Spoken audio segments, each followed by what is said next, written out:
आप लोगों के लिए भोजन की व्यवस्था है तो कृपात रखें।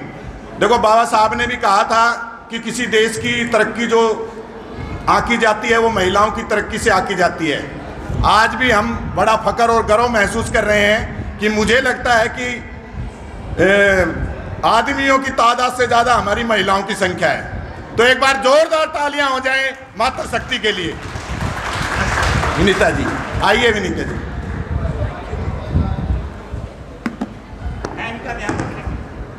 बिल्कुल जी। मंच पर बैठे सभी वरिष्ठ साथी, हॉल में बैठे मेरे सभी साथियों, मैं आप सभी का धन्यवाद करती हूँ कि यहाँ मुझे बोलने का मौका मिल रहा है। मैं पैगाम संगठन से हूँ जो कि गैर राजनीतिक, गैर धार्मिक संस्था है और सामाजिक संस्था है। हमने यही सीखा है कि राजनीति से पहले सामाजिक परिवर्तन की हमारे समाज को आवश्यकता है। जैसा कि एक और साथी ने भी कहा था, 6,743 जातियों में बटा हमारा समाज। इसी वजह से हम एक दिशा में नहीं चलते हैं, क्योंकि इतने सारे संगठन हैं और हर कोई अपनी दिशा में जोर लगा रहा है, मगर सब मिलकर एक दिशा में नहीं चल रहे हैं। हमें ज्योतिबा फूले, डॉक्टर भीमराव अंबेडकर ने एक दिशा दिखाई, शिक्षा की दिशा और संविधान की दिशा। ये दिशा हम पकड़कर अगर इकट्ठे चलकर आगे बढ़ेंगे तो हमारा समाज प्रगति कर सकता है। इसकी नींव ज्योतिबा फूले ने 19वीं सदी में जो रखी थी, अपनी पत्नी सावित्रीबाई फूले के साथ चलकर, जब उन्होंने शूद्रों को और अतिशूद्रों को शिक्षा देनी शुरू करी थी, जबकि शूद्रों को शिक्षा लेना वंचित था।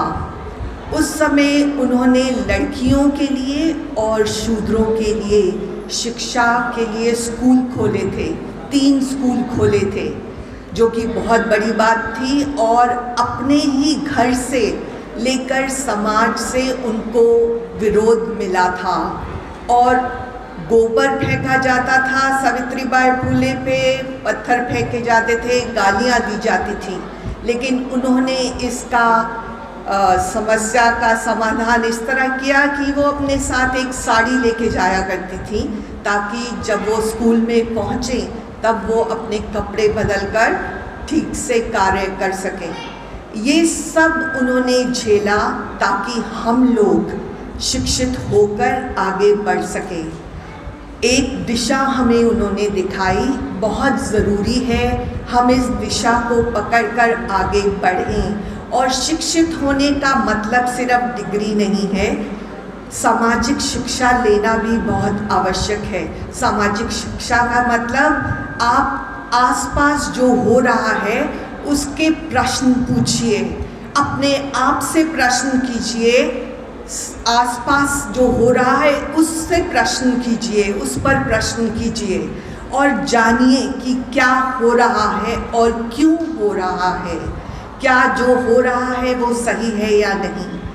ये जो बात हो रही है कि अभी इलेक्शन का टाइम है और हमें अपनी जो वोट है सिर्फ किसी के कहने पर नहीं देनी है, हमें अपनी वोट को बहुत समझ बूझकर इस्तेमाल करना है, ताकि हमारा जो फ्यूचर, हमारा जो भविष्य है वो सही चल सके।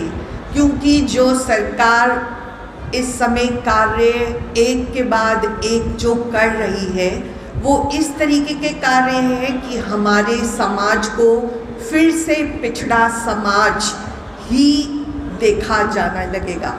इसलिए ज़रूरी है कि हम बहुत सोच समझकर अपने वोट को डालें और ऐसी सरकार बनाने में सहायता करें कि जो हमें, हमारे समाज को आगे बढ़ाए पीछे की तरफ ना खींचे। धन्यवाद।